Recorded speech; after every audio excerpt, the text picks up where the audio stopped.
Welcome to Motherhood from the Brain, a podcast guiding moms of preteen girls on how to navigate emotional challenges that are not addressed in school. We share real stories, expert advice, and brain-based methods for handling tough moments. Discover insights to create a deeper connection with your preteen and improve your motherhood journey. Let's tackle the uncharted territory of parenting together. Hosted by professional certified coach, Esther Babazi. Hello there. Welcome back to the 27th episode of the Motherhood and the Brain podcast. My name is Esther Babazi. Before I begin, I just want to state a small disclaimer that I am not a psychologist or a psychiatrist or any other licensed mental health professional. On this podcast, Motherhood and the Brain, I just share what is working for me in my life, what is helping me improve my life as a mother, as a human being, so that I can show up in my life, in my kids' life, the way that I want to show up. The reason for this podcast is to at least help one mom out there who is struggling like me, who is wondering what to do, what steps to take, who think there's something wrong with them. There is nothing wrong with you. You are just a fellow human being who is trying to figure this thing called motherhood out. In today's episode, we were just talking and someone maybe voiced out the question, or this is what they said. Why can't I get rid of the yelling habit for good? This person has tried, according to them, they have tried different things. And I'm not really sure what they mean by different things, but they said they had tried different things. And many of those things, or those things worked short term. Like she wanted something to help her get rid of the yelling habit for good. And as you can probably imagine, like this is my jam, I immediately got excited. You know, when you know something that works and you see another individual struggling and they want help, it's like a kid in a candy store. So we were talking. I didn't ask her to work with me. No, we were just talking. And I mentioned to her that the reason why you can't seem to get rid of the yelling habit for good, like she said, is because of your thoughts. And she was like, what? What do my thoughts have to do with anything? I was like, okay, sit down, let's begin. So I'm just sharing this because I know, like when I learned this in 2020, it was mind-blowing for me as well. So I understand when somebody does not understand the connection between their thinking and what it is that they are doing or don't want to do or not doing. So the reason that if you are listening today and you're wondering why you can't seem to get rid of the yelling habit, the reason for that is because of your thoughts. And this is a very deep topic. I go in depth about this topic with my clients, with myself, but I'm just going to state the beginner version here. Just like I have been sharing on the other episodes on this podcast, everything we do, everything we do is driven by how we feel. And how we feel is created by what we are thinking. This is what I mean by it is because of your thoughts. Everything that we do, yelling is a thing that we do, is driven by how we feel. How we feel is created by what we are thinking at a given time. Yelling is a thing that we do because we feel a certain way. and we feel a certain way because of what we are thinking. So in order for us to get rid of the yelling habit like this person stated, you have to go back and look at what it is that you are thinking. For example, this person said that one of the things that drives her up the wall is asking her child to do something maybe 10 times. And I think we can all see ourselves in this situation. You ask your child to do something and they don't immediately get around to it. Maybe they don't get around to doing the thing. And then you think something. Maybe you think there's something wrong with you if you can't get your child to do something. Maybe you think your child is being maybe disrespectful. Maybe there's a lot of things that we think. And when you think, for example, that your child is being disrespectful, when you think that, you are going to feel maybe frustrated, maybe annoyed, anger. And when you feel annoyed or frustrated, you are most likely going to yell at them in a misguided attempt to try to get them to do whatever it is that you're asking. Like, this is how it works. You ask your child to do something, maybe 5 times, and they don't do it. And you think this child is being disrespectful. Or maybe you think that you are failing as a mom because you can't get her or him to do whatever it is that you're asking. You think there's something wrong with you as a mother. Now, I'm saying different thoughts now. I'm giving different thoughts. But for each thought that we have an emotion. For each thought that we have, we take one thought. You take one thought and look at it. Here I'm stating 3 different thoughts because I'm giving 3 different scenarios. You ask your child to go and do something and they don't do it, then you maybe think there's something wrong with you as a mom because you cannot get your child to do stuff when you ask. That is one way of interpreting the situation. Another way of interpreting the situation could be this child is disrespectful. That is another thought, another way to think about this situation. That is why I'm giving 3 different thoughts. And another way could be you think you're failing her as a mom because you can't get her to do things. Another way could be she's disrespectful. And another thought could be she's going to struggle in the world because she can't listen to rules and orders and whatever, guidelines. So there are different thoughts here, but you take one thought. We take one thought each time.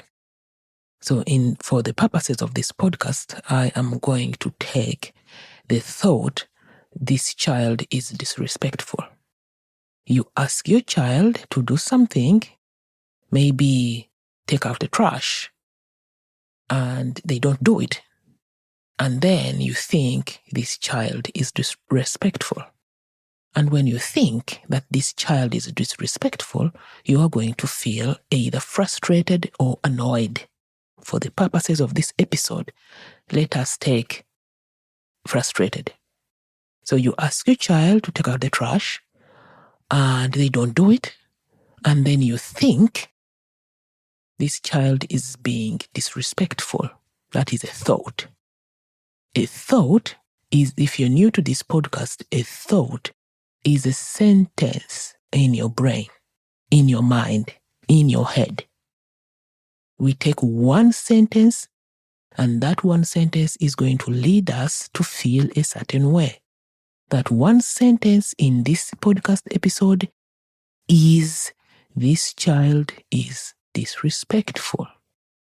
And when you think that your child is disrespectful, this is a sentence, you are going to feel frustrated.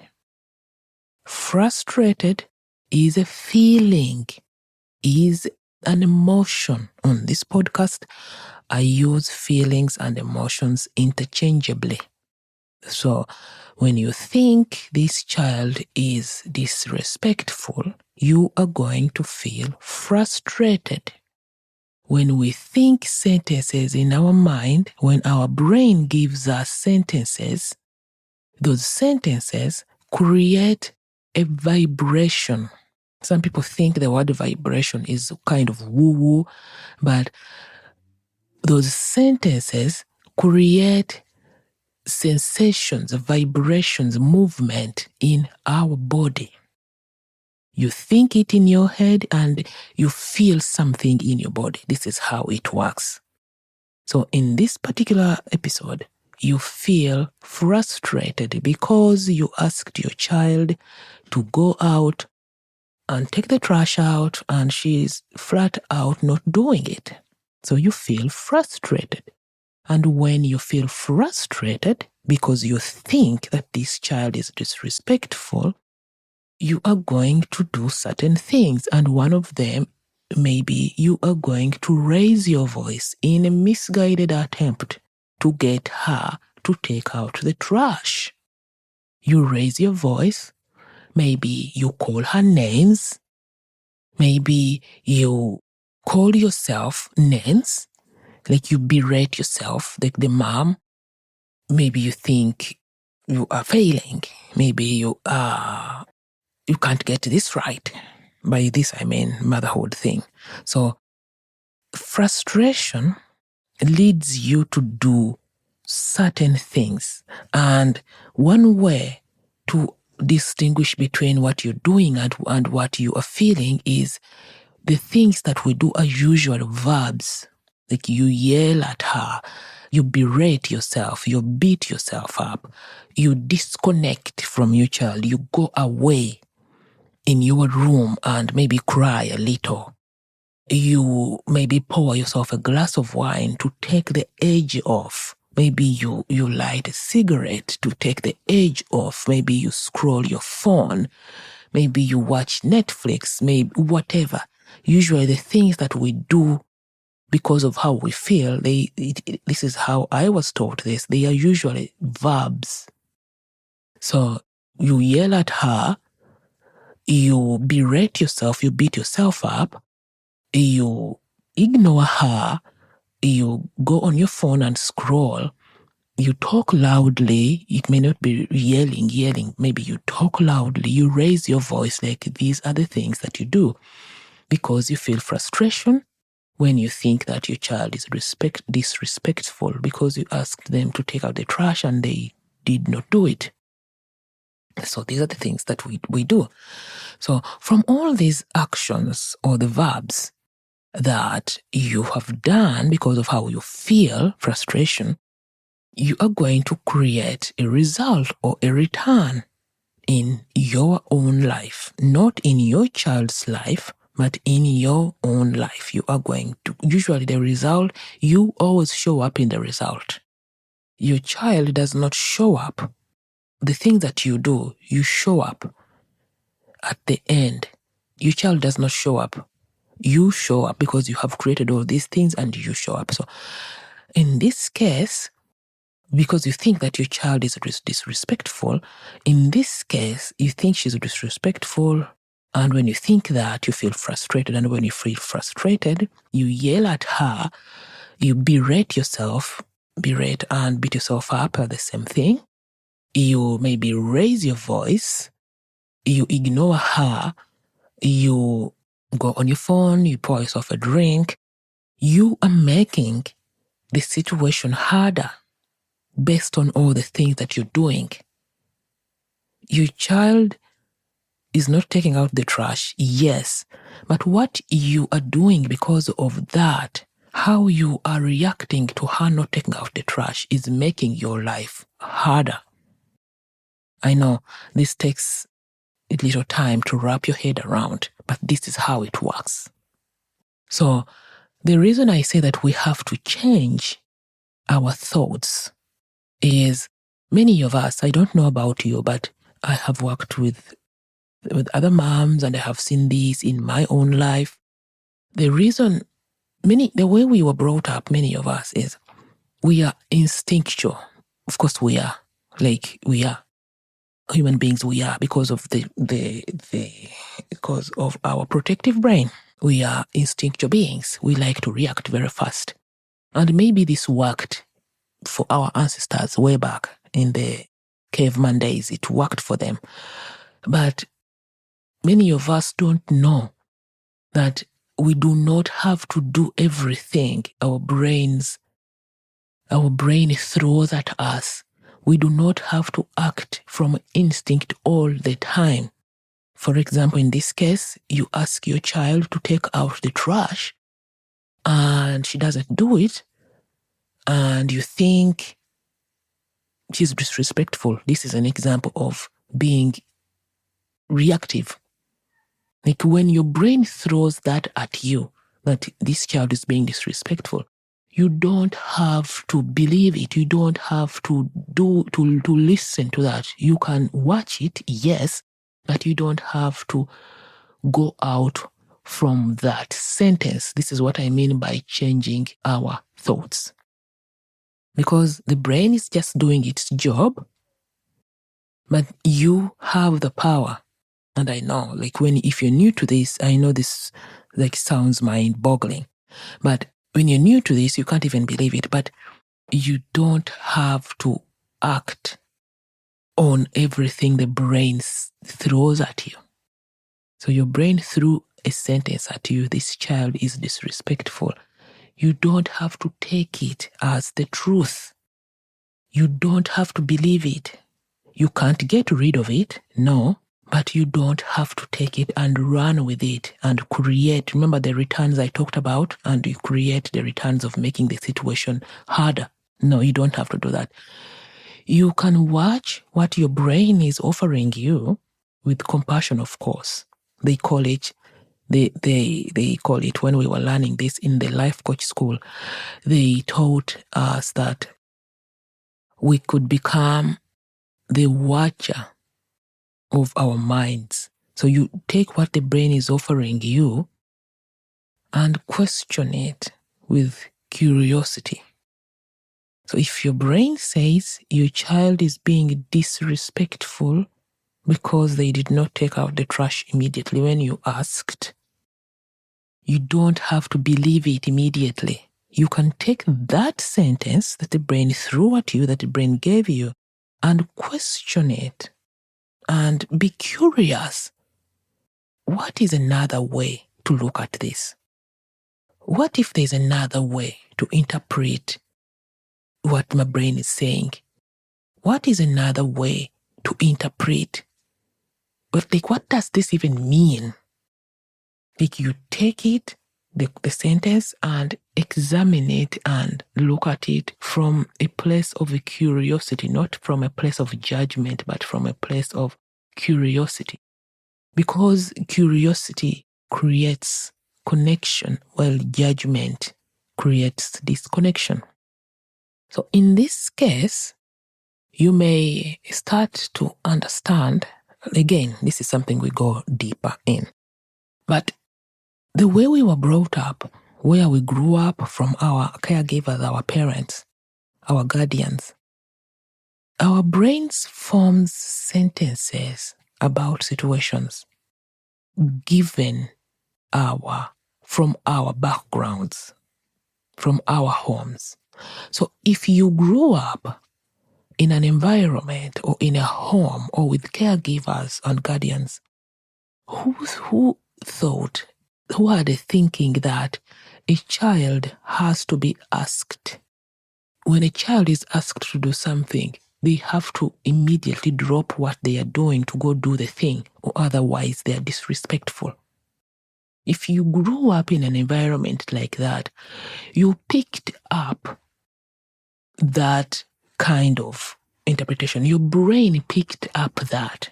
Your brain picked up that when a child is asked to do something by an elder, by their parent, caregiver, guardian, they have to do it immediately. If they don't do it immediately, then they are disrespectful. Your brain picked that up, and now you are working from that. It is not your fault. This is what the brain does. Let me repeat. If you grew up in a home or an environment where children were expected to drop whatever they were doing to go and do the thing the adult asked, the elder, the guardian asked, and if they did not, they were seen as disrespectful. If you grew up in a home like that or somewhere like that, your brain picked that up. And now you are working from that. You don't even know it. Your brain thinks this is the truth. So you are just doing what your brain picked up.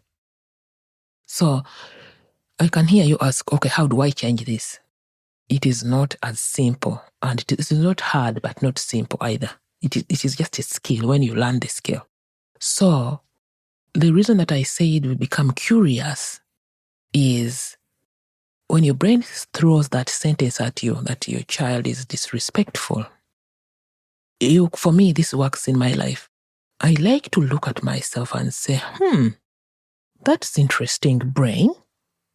I, a grown person with a fully developed brain, I have challenges doing certain tasks. I like to put off doing things. I know I should not be proud, and I'm not. I'm just saying the truth. I put off doing things all the time. I know I'm supposed to be doing A, B, C, and I put it off and I move it around on my calendar. Like I move it around. I'm supposed to be doing this, and I move it around. I move it to tomorrow, maybe this afternoon. Maybe this afternoon comes, and like that. And I'm a fully grown human being. So I'm like, brain, instead of thinking that this child is being disrespectful, what if they have maybe difficulty throwing out the trash? The same way I have maybe difficulty doing certain tasks in my life. See, now I'm becoming curious. I'm not just taking whatever my brain is giving me and running with it. And then, another way I like to look at this is adults putting off tasks is the same as procrastinating. Adults, many of us procrastinate. I procrastinate all the time. Maybe my child is doing the same. She's just another human being who has procrastination issues. It does not mean she's disrespectful. Our children have the same brain that we have, and theirs is not even developed. Our brains are developed, we the grown-ups, but their brains are not even developed. They are not fully developed. They are not finished in development. So I understand if she keeps putting off doing things, like I have this understanding. All of a sudden, I go from feeling frustrated to understanding. And like you try different things out, like you become curious and you ask yourself questions and you ask the brain questions, and the brain will give you answers.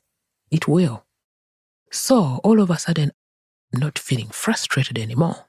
I'm understanding. I'm in a more understanding space now.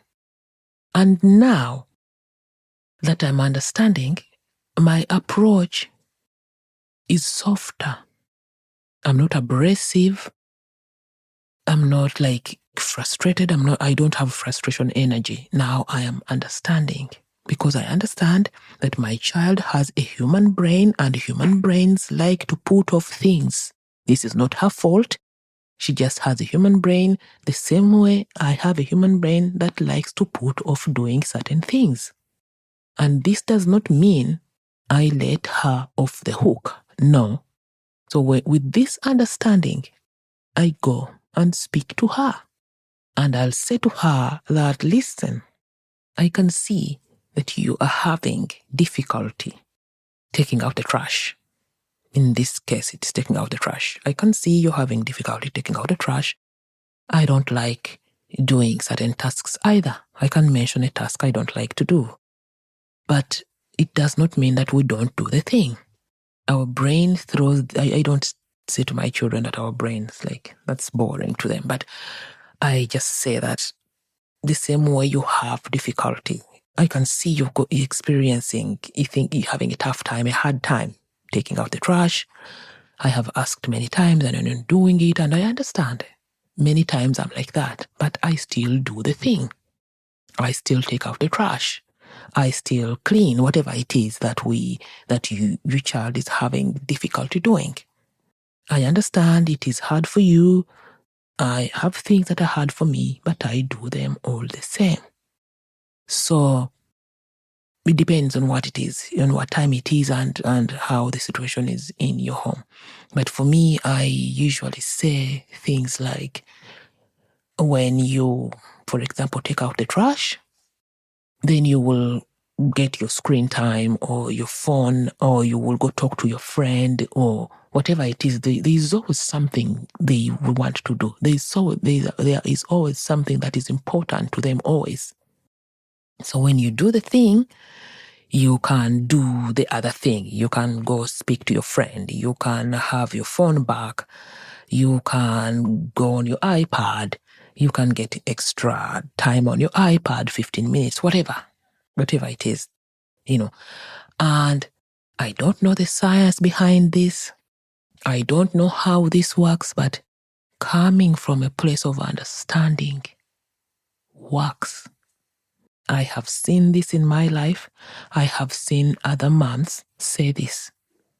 Coming from a space of understanding works.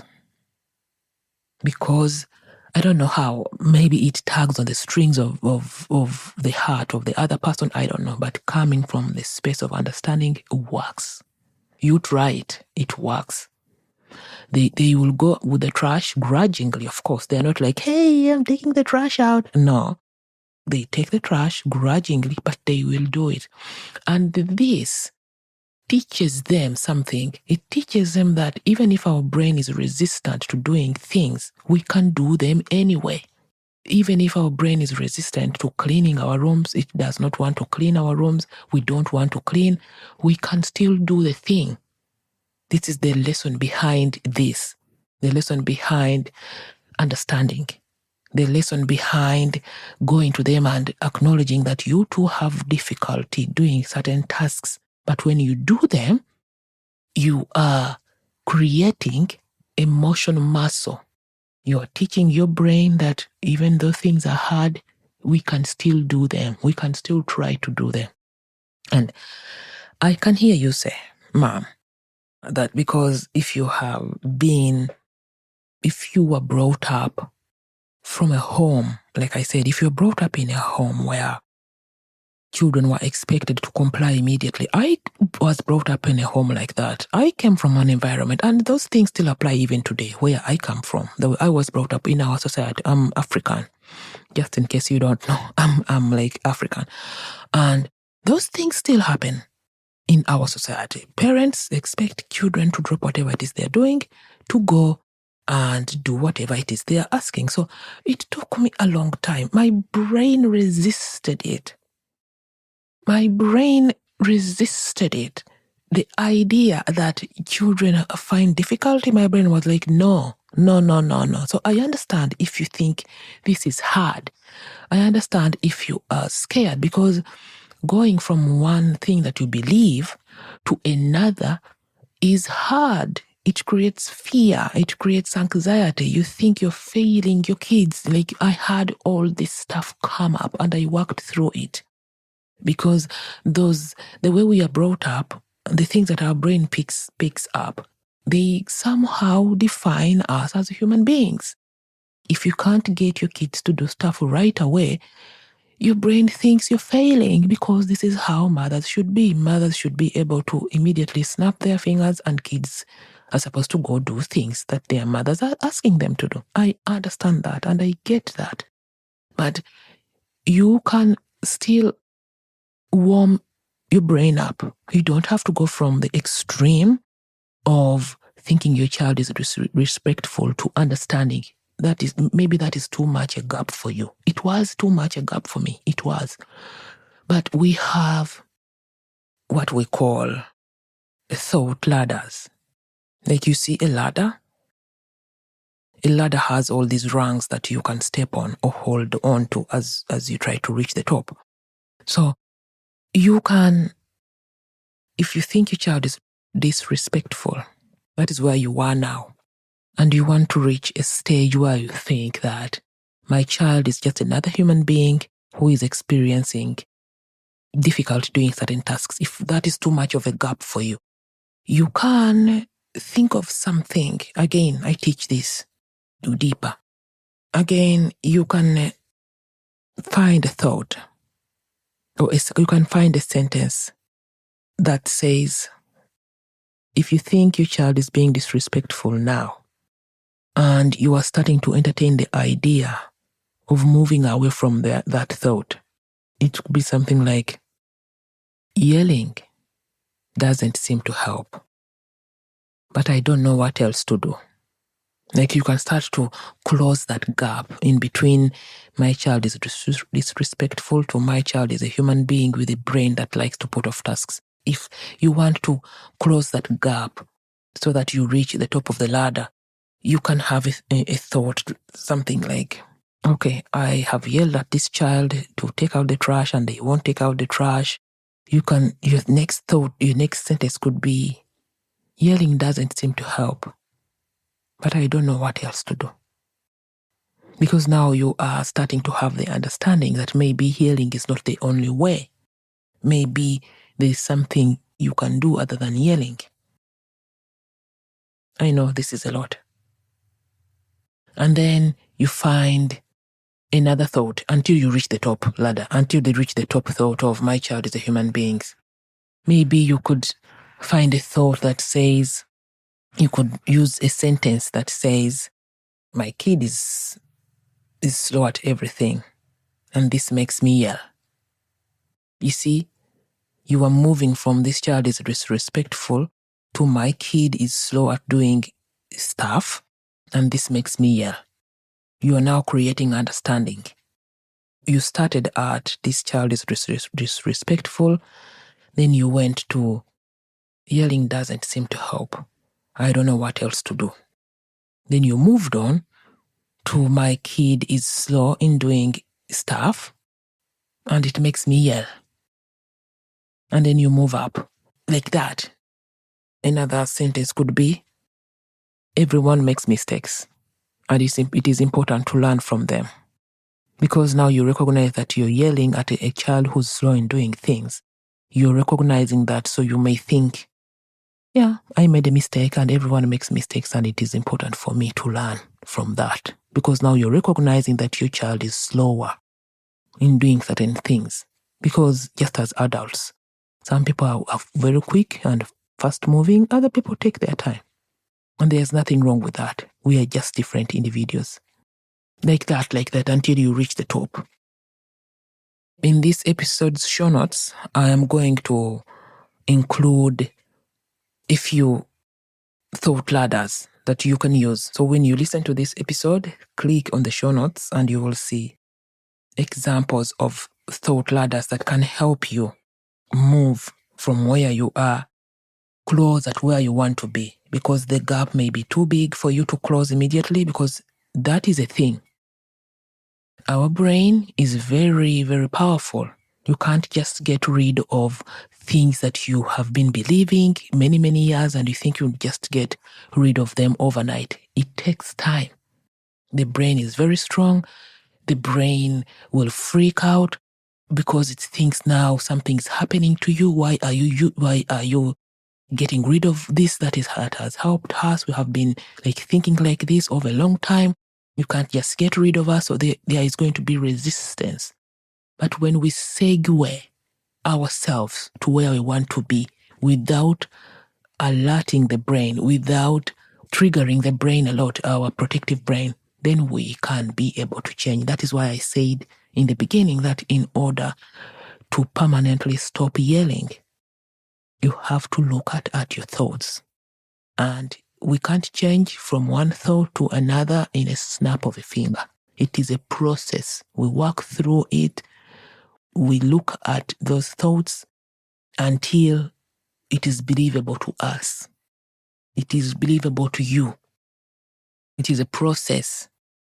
It is not something that you can't, if you have been yelling at your children for 10 years, you can't stop yelling tomorrow. It doesn't work like that.